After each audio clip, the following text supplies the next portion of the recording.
El equipo que nos grabe para ahora, con mucho gusto presentarle a una mesa muy especial. Vamos a estar platicando ahora con el doctor Eduardo Sabugal y con el historiador Molay Maza de temas que son pues verdaderamente importantes, que no podemos dejar pasar y que son, ya los va a escuchar usted a continuación. Déjeme saludar con mucho gusto a Eduardo. ¿Cómo estás, doctor? Bienvenido. ¿Qué tal, Toño? Un gusto estar aquí contigo y con todo tu auditorio, y saludos a Molay. También saludos a Molay. ¿Cómo estás, Molay? Bienvenido a Sin Censura. Hola, buenos días, ¿qué tal? Buenas tardes ya. El doctor Eduardo, Toño, público culto conocedor de Sin Censura, pues yo feliz de estar con ustedes. Ya saben, siempre acongojado por la situación de nuestro mundo, la situación de Palestina, pero dispuestos a dar la batalla. Exactamente, nos enfrentamos a una lucha en cuanto a la humanidad. Este es el tema central de esta mesa.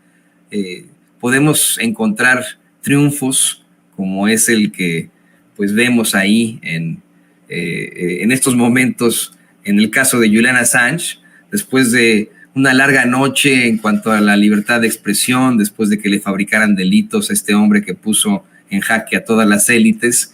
Hay claridad, consigue llegar a un acuerdo con el Departamento de Justicia de los Estados Unidos. En una también muy larga jornada lo trasladan de una cárcel de máxima seguridad. Escuche esto, máxima seguridad por decir la verdad a este periodista. Lo trasladan al aeropuerto, de ahí toma un avión que hace una escala en Bangkok, Tailandia. De ahí vuelan hacia las Islas Marianas, que pues pertenecen a uno de estos archipiélagos de territorios estadounidenses. Ahí en una corte se declara culpable de un cargo, me parece, una acusación formal de espionaje, y su declaración no es sumisa para nada, es todo lo contrario. Él asegura que pues simple y sencillamente se sujetó a la primera enmienda de la Constitución de los Estados Unidos. El juez lo declara culpable, pero le conmuta la pena por el tiempo que ya estuvo en la cárcel en Reino Unido, y de ahí toma otra camioneta que lo regresa al aeropuerto, se va a Canberra, Australia, es recibido por su esposa, por una multitud, y bueno, hasta ahí acaba esta historia interesante, ¿no? Pero decíamos ya hace unos momentos con el queridísimo Paco Cruz que esperamos que vengan muchísimas más claridades en cuanto a la pues a la verdad con justicia. Y queridos compañeros, querido Molay, querido Eduardo, me llama mucho la atención un par de caricaturas que publicó Rafael Barajas el Fisgón recientemente, que tienen que ver con este tema que nos menciona Molay, esta lucha por la humanidad, y que también pues que hemos hecho una lucha nuestra en Sin Censura, que lo ha hecho también nuestra queridísima Alina Duarte. Dice: en 2022 publiqué un cartón pidiendo libertad para Julian Assange. Hoy publiqué otro celebrando la libertad otorgada a Julian Assange. Cuando los pueblos se unen, las causas justas pueden triunfar. Ahora, como bien dice Alina Duarte, urge parar la matanza en Gaza. Y ahí está, ¿no? La Estatua de la Libertad, dejando su antorcha por algún momento para poder, pues ahora luchar por esa, en contra de ese genocidio cometido a manos del Estado político de Israel. Pues son fuertes causas, doctor Eduardo Sabugal. ¿Qué opinas de esto? Sí, son causas en las que se debería de tener consenso, ¿no? A nivel mundial. Lamentablemente no lo hay. El sionismo se ha extendido, se ha inoculado incluso de forma hasta inconsciente en un sector de la población, y en eso tiene que ver mucho la cultura en general, la literatura que se promueve, el cine que se promueve, las narrativas que se promueven, la historiografía o el tipo de relatos históricos que triunfaron, el eterno victimismo desde el Holocausto judío que echan mano de eso los sionistas, de acusar de antisemita cualquier tipo de crítica al sionismo, y la afinación de ese Estado terrorista que es Israel, porque hay que decirlo con sus palabras, ¿no? Es un Estado terrorista Es cada vez más indignante la inutilidad que tiene la ONU, la poca eficacia que tiene el voto de los demás países. Creo que lo que vimos en Suiza, ¿no? Esta mentada cumbre por la paz en Suiza, del G7, en realidad es una farsa, ¿no? Cualquier cumbre de paz que no exija de inmediato el cese del genocidio que está ocurriendo en Gaza, pues no debería llamarse cumbre de paz. Yo por eso en mi videocolumna le llamé cumbre de guerra, porque en realidad lo que están haciendo ahí, como bien dijo el presidente de Colombia, Gustavo Petro, lo que están haciendo ahí es la construcción de un bloque para la guerra, ¿no? La respuesta fue la reunión de Putin con el presidente de Norcorea, y lo que se está armando es justamente un escenario de guerra mundial. El tema de Palestina, ya lo hemos dicho hasta el hartazgo, tiene una larga historia, ¿no? No comenzó en octubre del año pasado, como algunos quieren hacerlo ver. Es una ocupación, ¿no? Es un imperialismo colonial o neocolonial por parte de Israel, pero también por parte de Estados Unidos y de todos aquellos que le suministran armamento a ese Estado genocida. Entonces, yo lo que creo es que así como la gente se unió para pedir la libertad de Assange, debería de haber, les repito, un consenso para exigir el cese al fuego de forma inmediata y la condena, ¿no? El juicio, no solo a Netanyahu, sino a todo su gabinete, a sus ministros y a varios jerarcas, ¿no? Incluso miembros del ejército, que deben ser juzgados por crímenes de guerra, así como se juzgó a los nazis en su momento, ¿no? En los juicios de Nuremberg. Tendríamos que hacer un reclamo mundial, ¿no? Al respecto. Y sí hay métodos, sí hay de alguna otra forma mecanismos para hacer eso. Yo estoy convencido, doctor, que pues en todo caso va a tener que ser el que tenga que intervenir de alguna otra forma Estados Unidos. Y si Estados Unidos esta semana, y le pido al equipo que nos grabe para también escuchar a Molay, esta semana se dio a conocer una especie de burla del primer ministro de Israel, el genocida en jefe, Benjamín Netanyahu, que aseguraba que pues de todos modos Estados Unidos van a tener que mandar el dinero, que efectivamente ellos se quejan de que disminuyeron en cuanto a sus envíos de armas, de bombas, y que de todos modos el departamento, más bien el Departamento de Estado aclara que en su momento llegarán a regresarán a los envíos como estaban antes, a pesar de que haya encontronazos entre supuestos entre los dos gobiernos. Pero, estimado Molay, pues me llama mucho la atención lo que dice el estimado doctor Eduardo Sabugal. Tú, que eres historiador, ¿también ves la posibilidad de que se esté configurando una guerra de grandes dimensiones, teniendo pues estas amenazas para la humanidad en muchos frentes? Sí, es latente. O sea, es que hay toda una política belicista, ¿no? Hay una voluntad belicista de parte del Estado profundo norteamericano, ¿no? Todo el aparato industrial militar norteamericano, las grandes élites vinculadas al negocio de las armas en Europa, sobre todo en América, ¿no? En Estados Unidos. Los jefes de Donald Trump y los jefes de Joe Biden, ¿no? Y ellos tienen una voluntad de guerra, una voluntad de destrucción, una voluntad de acelerar el capitalismo a sus máximas niveles de producción, consumo, circulación y destrucción de la tierra, literal destrucción de la tierra, el consumo del agua hasta su mínima expresión, convertir el agua en mercancía, convertirla en refrescos, convertirla en productos vendibles, comerciables, en stocks para negociar, para especular, ¿no? Acelerar el capitalismo hasta sus niveles autodestructivos, y parte de ese aceleramiento, parte de ese turbocapitalismo es la guerra. Y hay una política, hay una propaganda sistemática en los medios de comunicación, la victoria de la derecha y la ultraderecha en Europa, ¿no? En el Parlamento Europeo, la ratificación de von der Leyen, ¿no? O Borderleyen, es reflejo de esa voluntad belicista, de esa propaganda belicista y de cómo ha permeado en amplias capas de la sociedad occidental, de Europa y de Estados Unidos, América Latina un poco menos, Asia menos, África mucho menos, ¿no? O sea, no todo el mundo es Europa y es Estados Unidos, pero son los que consumen más combustibles fósiles, son los que producen más armas y son los que se sienten dueños del planeta.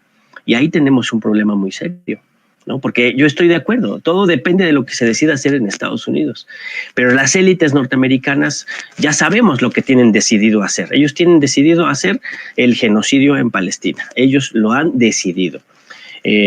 Apelando a la historia y a mi deformación como historiador, yo digo más histeriador, porque la historia del hombre es la histeria del hambre, más bien, ¿no? Y yo soy de los pensadores que nos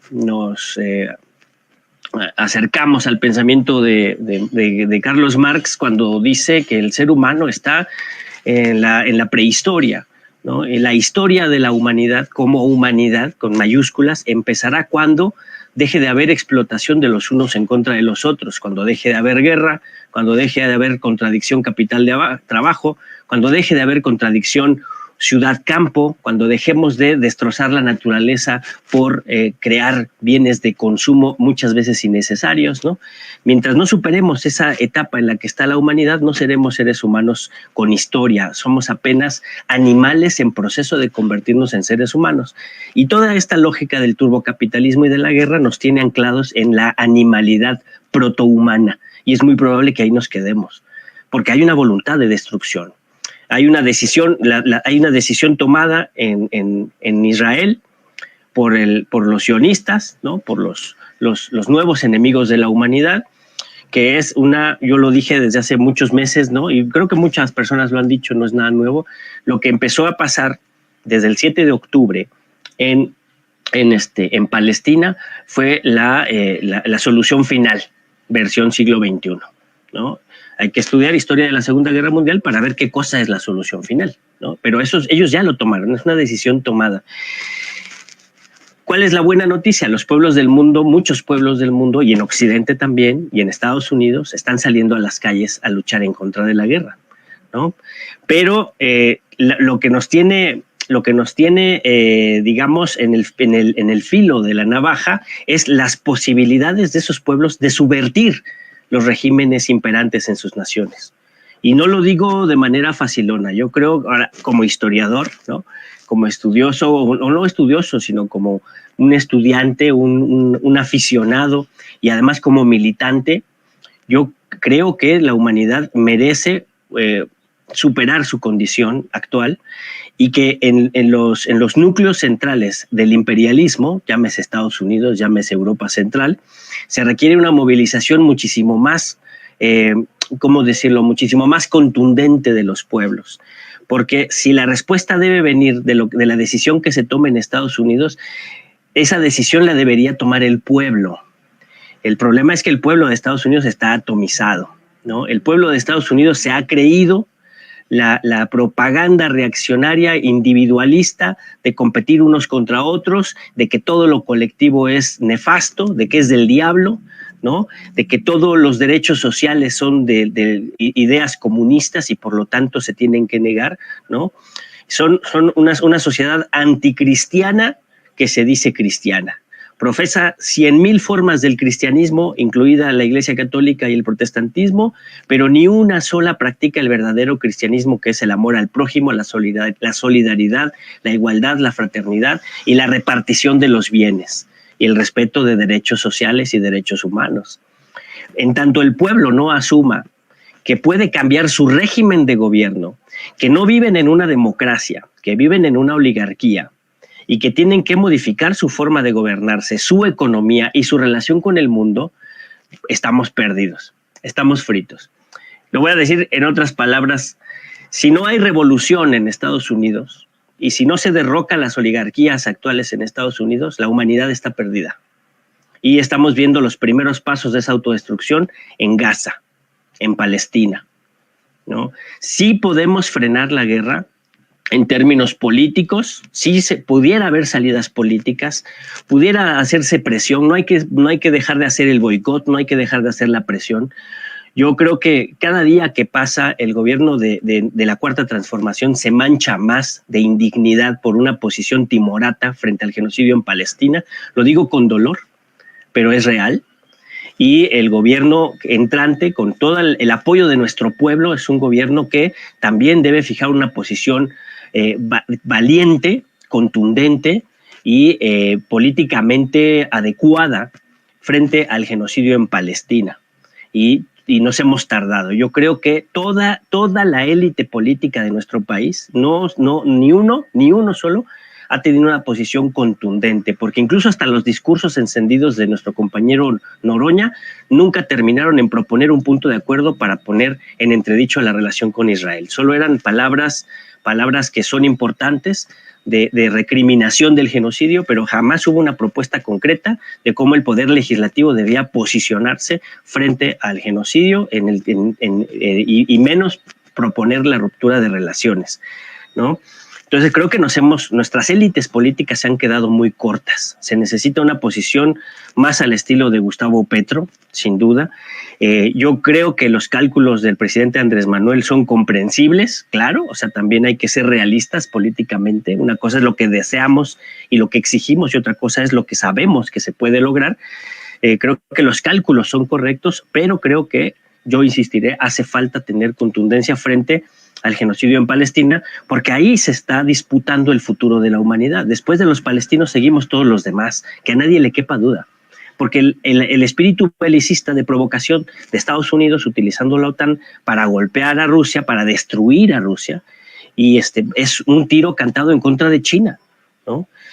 Yo me apego, y termino con esto, disculpen que me haya alargado, hace varios años, por lo menos 10 años, había varios conflictos bélicos en el mundo y el Papa Francisco decía que estábamos asistiendo a una especie de tercera guerra mundial dislocada, ¿no? Ya había una lógica económica de guerra, una propaganda de guerra, una manipulación mediática, incluido el cine, sobre todo el cine. Vean cuántas películas reivindicando la guerra como si fuera la máxima obra de la humanidad, hacer la guerra, ¿no? Guerras de las galaxias, guerras con dinosaurios, guerras, todo tipo de guerras, con todo tipo de mutantes, pero guerras, ¿no? A los niños se les da de desayunar guerra, de comer guerra y de cenar guerra. Hay un ambiente mundial donde la guerra se sublima, y eso tiene varios años, ¿no? Y hay una economía de guerra, ¿no? Los mercados saturados de armas, y nuestro país es víctima de eso, y ahí está este ambiente militarista de segunda, apesta a fascismo, apesta a tercera guerra mundial, decía el Papa Francisco, dislocada, con temporalidades distintas a las grandes batallas de tanques que vimos en el siglo XX. Más bien aquí son dominar territorios, dominar mercados, dominar rutas comerciales, destruir países. Los golpes blandos son parte de esa lógica. El golpe blando contra Víctor Yanukovych en Ucrania es parte de esa lógica. La destrucción de Libia es parte de esa lógica. El intento de destruir Venezuela, de destruir Cuba, de destruir Bolivia es parte de esa lógica. Y México está inserto en ese universo que es complejo. Dependemos de que los pueblos eleven su nivel de lucha, eleven sus formas de lucha, pasen de la movilización, de la lucha no violenta a una actividad política mucho más contundente, político-electoral, huelga, paro, meeting, asamblea.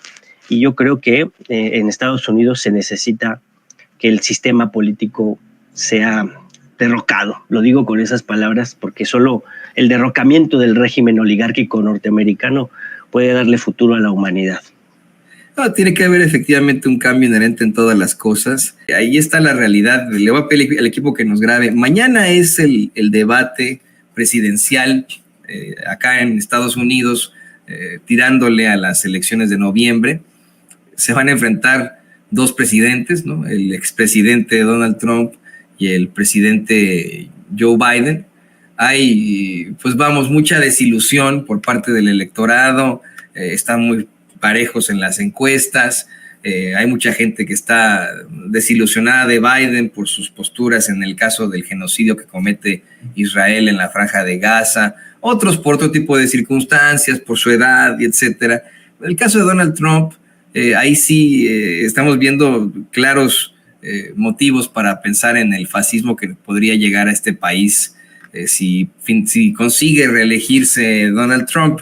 Lo hemos estado comentando, cómo es que el orangután naranja, en primer lugar, salió a decir que nosotros los inmigrantes estábamos envenenando la sangre de los estadounidenses blancos, ¿no? Es a la que se refería él. También amenazó con tener un operativo al estilo Eisenhower en la década de los 50. Usted recordará esta llamada Operation Wetback, hasta en el nombre racista y clasista, con la que deportaron incluso a ciudadanos estadounidenses que o se habían naturalizado o habían nacido en los Estados Unidos, pero que tenían apellidos de origen hispano, que tenían algún tipo de origen mexicano. Trump dice que va a implementar una política mucho más dura que la de Eisenhower, al nivel de poner campos de concentración operados por el ejército. Pero lo peor de todo, queridos compañeros, que miren, ustedes están en estos momentos preocupados tal vez por una tercera guerra mundial, por cómo se está configurando la geopolítica en estos momentos. Donald Trump nos quiere llevar a 2000 años antes, nos quiere llevar a antes, de hecho, del oscurantismo, nos quiere llevar al Imperio Romano, porque esta semana también sugirió la gran pendejada de que pues, se haga una liga de inmigrantes indocumentados, ¿no? Imagínese usted. Y esto lo hace frente a líderes evangélicos que cuando lo dice, sueltan la carcajada y le aplauden y dicen, sí, estamos contigo, con lo que se cumple lo que dice Molay, ¿no? Es la hipocresía absoluta de estos líderes que supuestamente tendrían que estar predicando la fe en Cristo, el amor al prójimo, circunstancias propositivas y no pues un torneo de gladiadores de inmigrantes. ¿Qué opinas de esto, doctor Eduardo Sabogal? Bueno, yo creo que es lo mismo, Biden o Trump. O sea, este sistema bipartidista de demócratas y republicanos es una farsa. O sea, es una simulación de democracia. Ahí quien manda realmente son la CIA, el FBI y la industria militar, ¿no? Esta voluntad belicista de la que hablaba Molay hace un momento. Las estructuras fuertes, militares, esta coordinación técnico-económica es la que manda. Estos personajes decrépitos que son como marionetas, ¿no? Uno ya está totalmente demente, ¿no? Biden, que ya no le sube sangre al tinaco, ¿no? Agua al tinaco. El otro que pues es un racista payaso, no se puede tomar en serio nada, no son políticos, no son hombres de Estado, son títeres, porque no importan ellos, ¿no? Ni sus discursos de odio, ni sus discursos de miedo, ni sus fanfarronadas. Lo que importa es el capital. O sea, coincido con Molay, Estados Unidos tiende a desaparecer como país, no hay de otra.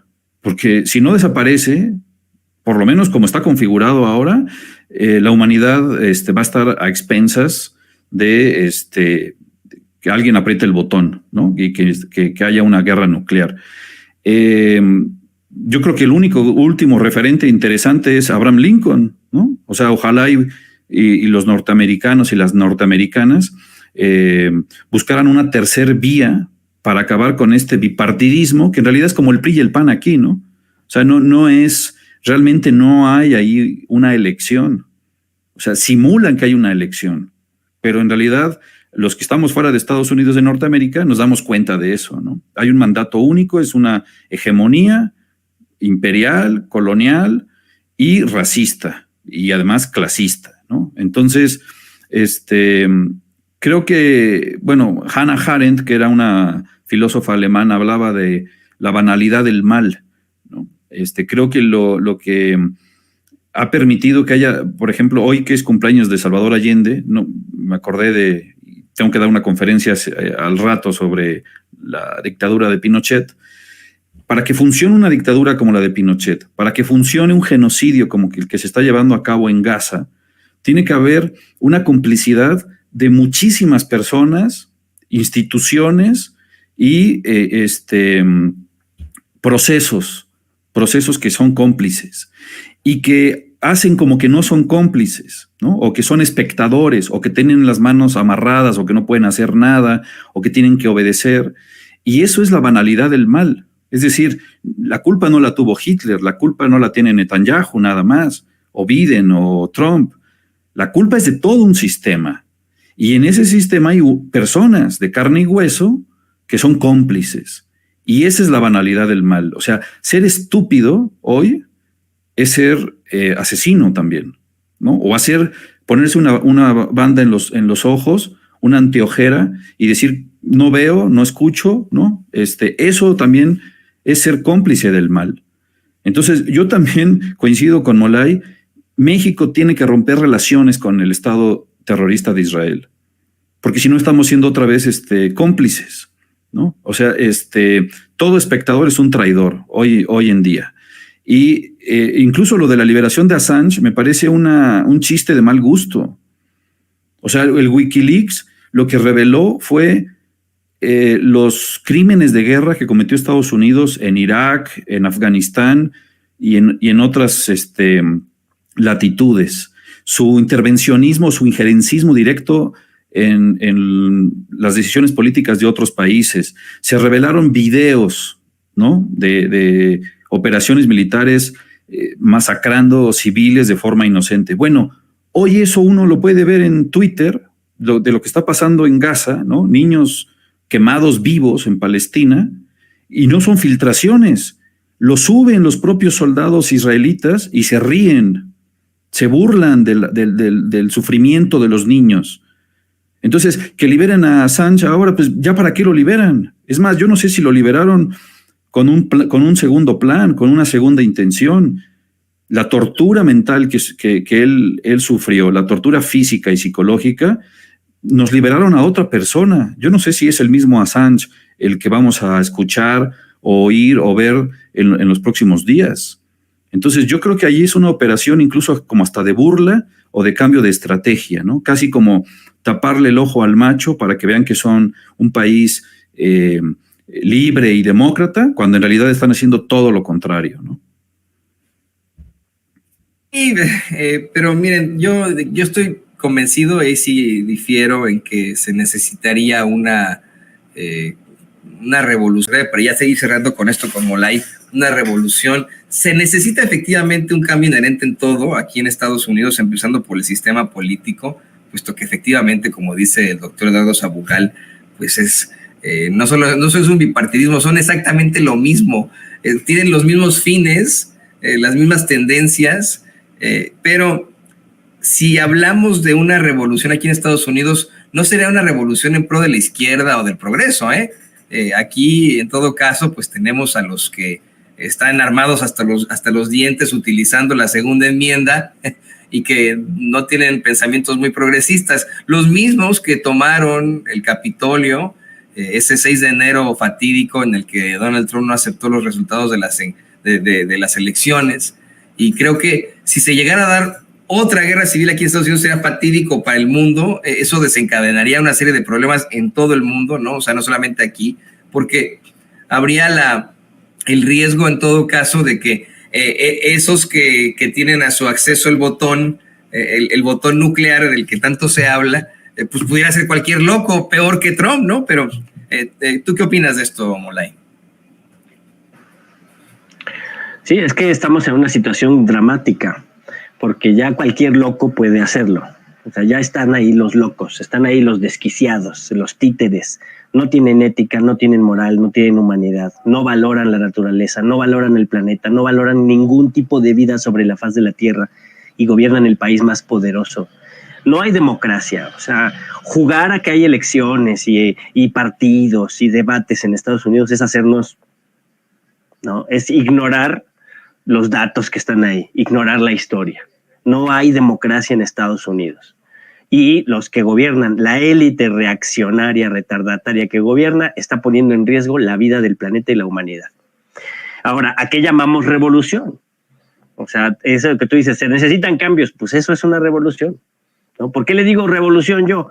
Porque no se puede dar en los marcos del sistema actual. O sea, el sistema actual no permite posibilidad alguna de cambio. No lo permite.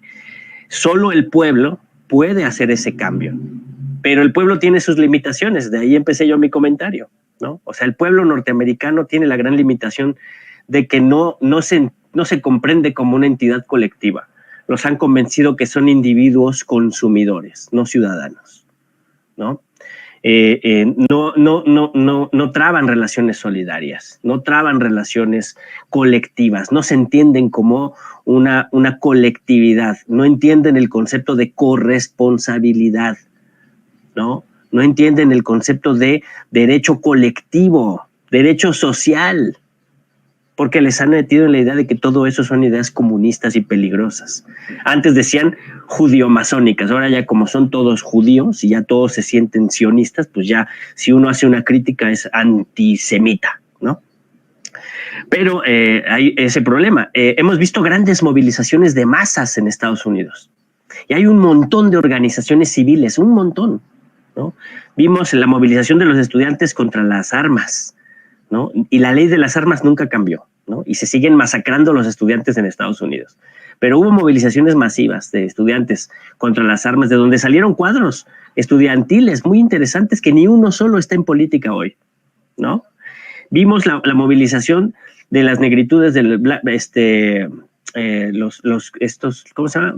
Black Lives Matter, ¿no? Que fueron movilizaciones muy importantes también, ¿no? Del pueblo negro. Y vimos, ahora estamos viendo las movilizaciones de los universitarios y otros sectores en contra de la guerra en Gaza. ¿Qué tienen en común todas esas movilizaciones? Ni una sola tiene un programa político estratégico. Todas se limitan a respetar el marco vigente y a exigir a ese marco vigente que se respete una legalidad que está reventada. No tiene programa político el pueblo norteamericano, no tiene programa estratégico, programa revolucionario. Y sí, hay pequeños partidos socialistas y comunistas que tienen sus grandes programas de cambio histórico, pero no, esos no influyen en las masas. Entonces el pueblo norteamericano se tiene que hacer de una agenda democrática, digo yo revolucionaria, porque tiene que romper con el régimen establecido. Cuando digo revolución no me refiero a las armas nada más. En México estamos viviendo un proceso revolucionario, pacífico. Es un proceso que decidió hacer el pueblo. Pero si uno busca los cimientos, la raigambre de esta transformación en México, uno por lo menos se tiene que ir a 1968, por lo menos, para entender de dónde viene este proceso. No es algo que se dio en el 2018. Bueno, en Estados Unidos no hay un fenómeno así, ¿no? Destruyeron toda la base político-ideológica, cultural de la oposición negra de Martin Luther King y de otros, ¿no? Toda la filosofía de la teología de la liberación, ¿no? Todos los aportes de personas como Noam Chomsky, que ya me lo mataron y ya lo revivieron en un solo día, eso está atomizado, está destruido, está fuera de los medios masivos de comunicación, ¿no? Entonces hay una forma de control ideológica política, una hegemonía sin consenso, pero que genera su consenso a través de la violencia, del miedo, del caos y del terror con su población. No hay sociedad en el planeta más manipulada ideológicamente a través de la posverdad, ¿no? Este artilugio mediático que inventaron, que tiene miles de años, pero ahora tiene una gran utilidad para las oligarquías. No hay sociedad más manipulada que la de Estados Unidos. Y ese es un problema histórico que tiene la sociedad norteamericana, pero que a todos nos afecta, porque están asesinando, están quemando vivos a niños en Gaza, y todo depende de que las élites norteamericanas le pongan un hasta aquí a su cancerbero nazi Netanyahu. ¿no? Entonces, claro, el golpe estratégico es en Estados Unidos. El Estado de Israel muy probablemente desaparezca, ¿no? Ilan Pappé ya lo ha dicho, y lo ha dicho con mucha contundencia, ¿no? Y uno lo puede ver, la vorágine de violencia y de destrucción en la que se ha metido el sionismo va a dar al traste con lo que hoy conocemos como Estado de Israel, ¿no? Las élites ya lo saben y están huyendo, ¿no? Los sionistas, los europeos, ¿no? Estos ucranianos, alemanes, polacos que se dicen judíos y que han ido a quitarle las tierras al pueblo palestino, pues están escapando del país porque saben que va a colapsar, ¿no? Es una sociedad rota que está a punto de la guerra civil, ¿no? Es una sociedad enferma de odio, de racismo y enferma de supremacismo blanco, ¿no? Sionista.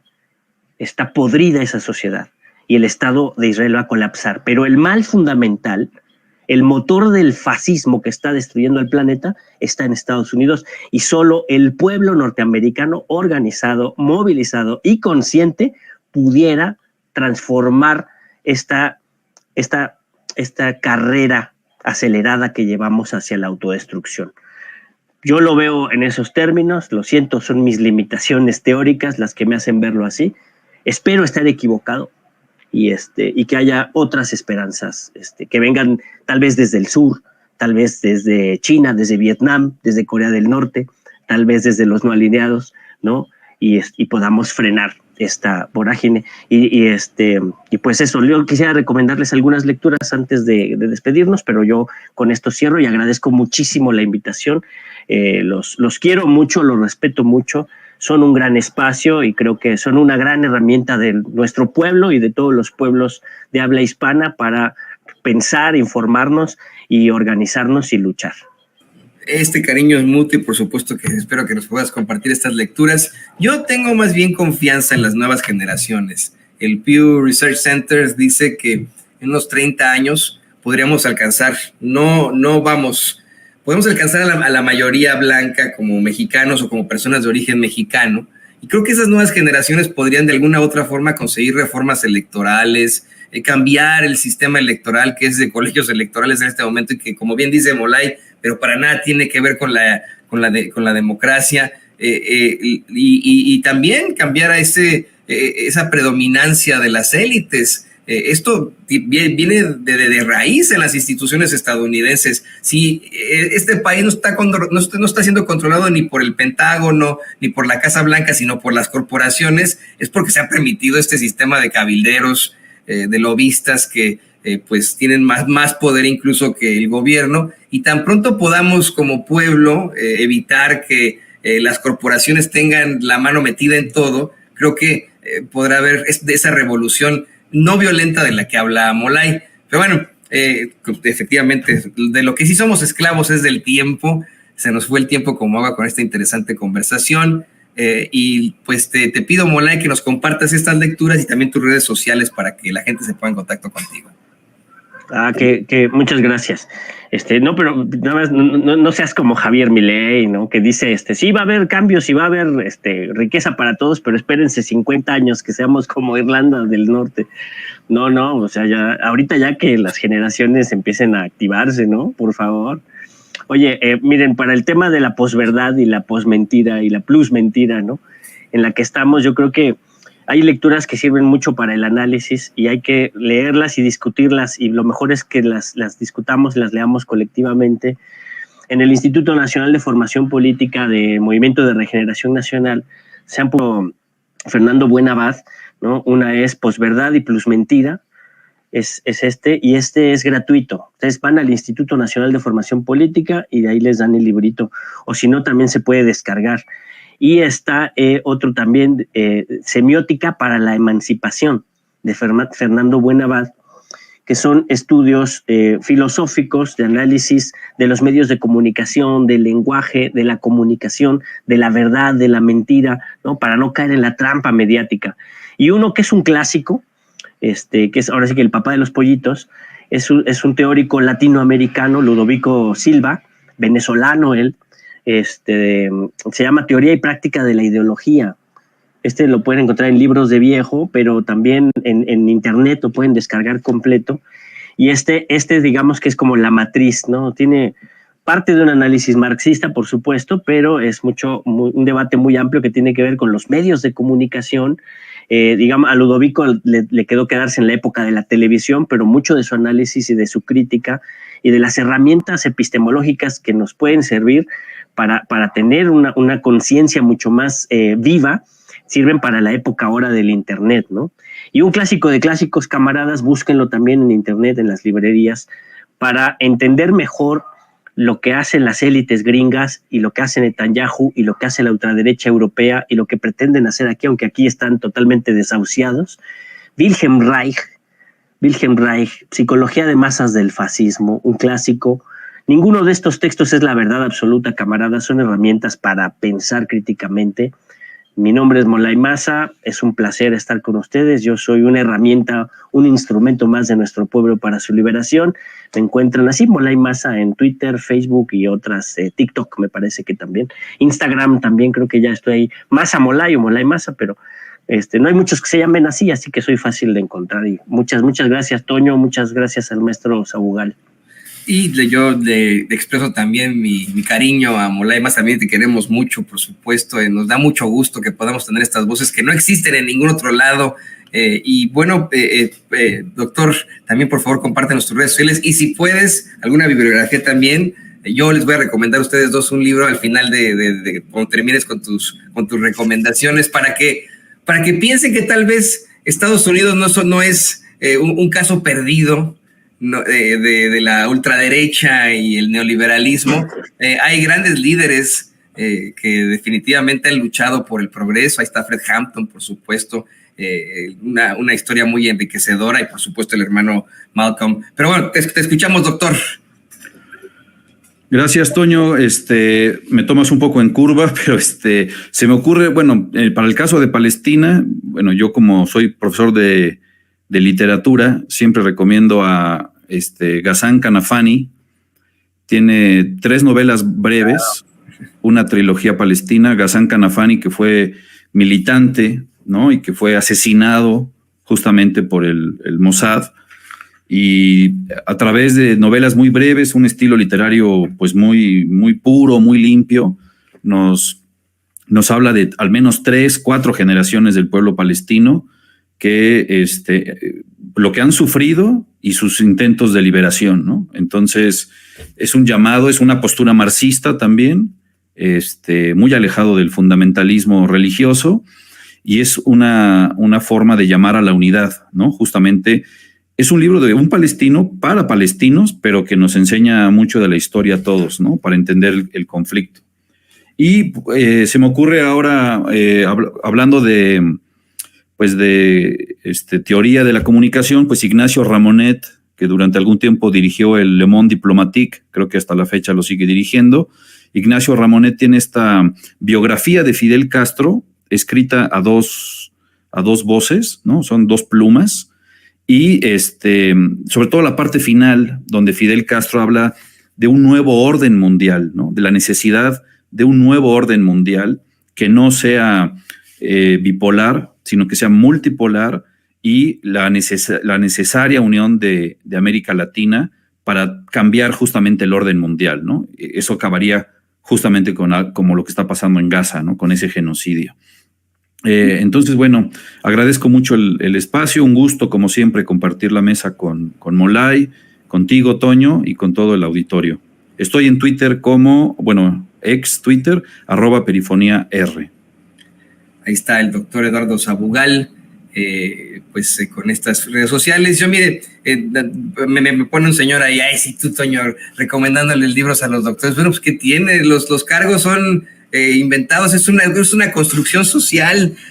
Yo les quiero recomendar, por supuesto, la autobiografía del hermano Malcolm X, que se la van a echar en 3 patadas, ¿no? Es fantástica. Y el asesinato de Fred Hampton, no me acuerdo quién es el autor. La historia de Fred Hampton es muy interesante. En Chicago consiguió este hombre unir a los sindicatos blancos con los movimientos de afroamericanos, con los movimientos de puertorriqueños y mexicanos, y pues terminó siendo asesinado en una confrontación supuesta, ¿no? Con el FBI. Muy buena esa historia, pero pues ahí están y me dicen, defiendes mucho Estados Unidos, esta es la tierra en la que yo vivo, donde nacieron mis hijos, y la que tenemos que, como mexicanos, aquí en Estados Unidos, como incluso mexicanos-estadounidenses, tenemos que defenderla del mal, de la derecha, por eso es que no me pone la gente que defiende Estados Unidos, no, defiendo la tierra de mis hijos, como mexicano, ¿no? Entonces, bueno, queridos compañeros, les mando un abrazo y les agradezco que hayan participado en esta mesa. Abrazo enorme. A todos los grandes académicos, el doctor Eduardo Zabugal y por supuesto Molay Maza. Y quiero decirle